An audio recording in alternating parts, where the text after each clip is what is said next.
The other night I made a video talking about how I don't believe that Jesus was a historical person. I followed it up last night with a video detailing my primary reason why I don't believe Jesus was historical. And specifically, that reason is that nobody who knew him ever wrote down anything about him. We have no first-hand accounts of Jesus. And if he was believed to be the Son of God, you would think somebody who knew him would write something down about him. Apparently not. So tonight I wanted to do a follow-up video where I talk about another major reason why I don't think Jesus was a historical person.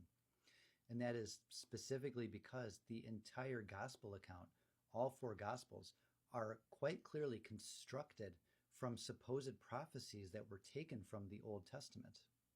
Now, the most well-known of these is probably Isaiah 7:14, which is translated typically in the King James Bible as something along the lines of, "Behold, the virgin shall conceive and bear a son, you shall call him Emmanuel." Now, unfortunately, the word that is translated to mean virgin is Alma, which actually means young woman. Betula would be virgin. But this is an error that exists in the Septuagint, which is the Greek translation of the Hebrew Bible that was used by the gospel writers when they wrote their books. Because the Septuagint also translates the word for young woman into virgin. Isaiah chapter 53 is also pretty important because this is the chapter that details the suffering servant who bears the iniquities of the people, who is humiliated and beaten, and he never says anything in his own defense. Now, I don't know what this passage is actually referring to. It appears that many Hebrew Bible scholars believe that this passage is in reference to Israel as a whole, but Christians co-opted it and made it to be about Jesus. This is why at his trial Jesus says nothing. So this is a plot point that was actually lifted wholesale from a book in the Hebrew Bible. Matthew tells us that Joseph and Mary took Jesus to Egypt to escape the massacre of the innocents, which is where Herod the Great had his soldiers execute any male child under the age of 2 in his province because he heard the Messiah had been born. Now, this exactly mirrors an action that is supposed to have been undertaken by Pharaoh in Exodus when Moses was born. So this not only positions Jesus as the new Moses, this also allows Matthew to say that Jesus fulfilled the prophecy from Hosea, which says, "Out of Egypt I have called my son."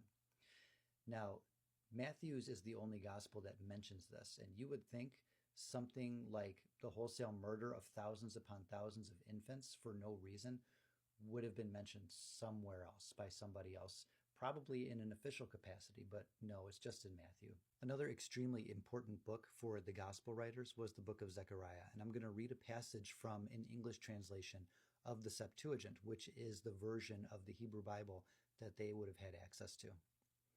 "If thou wilt walk in my ways and take heed to my charges, then shalt thou judge my house. And if thou wilt diligently keep my court, then will I give thee men to walk in the midst of these that stand here. Hear now, Jesus the high priest, thou and thy neighbors that are sitting before thee, for they are diviners. Behold, I bring forth my servant, the branch." Zechariah continues in chapter 6. "And thou shalt take silver and gold and make crowns, and thou shalt put them on the head of Jesus the son of Josedech, the high priest. Thou shalt say to him, Thus saith the Lord Almighty, Behold the man whose name is the branch, and he shall spring up from his stem and build the house of the Lord. And he shall receive power and shall sit and rule upon his throne."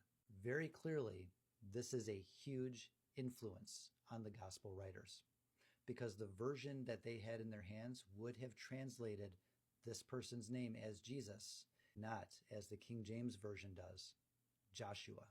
The idea of a savior of Israel named Joshua, or for our purposes Jesus, is as old as the earliest books of the Old Testament. The successor of Moses was named Joshua.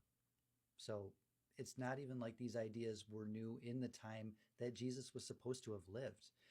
These ideas had been percolating in the background for hundreds, if not thousands of years.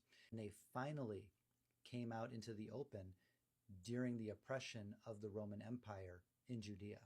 While this is by no means an exhaustive list, I think it should be pretty clear by now that the life of Jesus is cobbled together from stories and cherry-picked prophecies from the Old Testament and nothing more.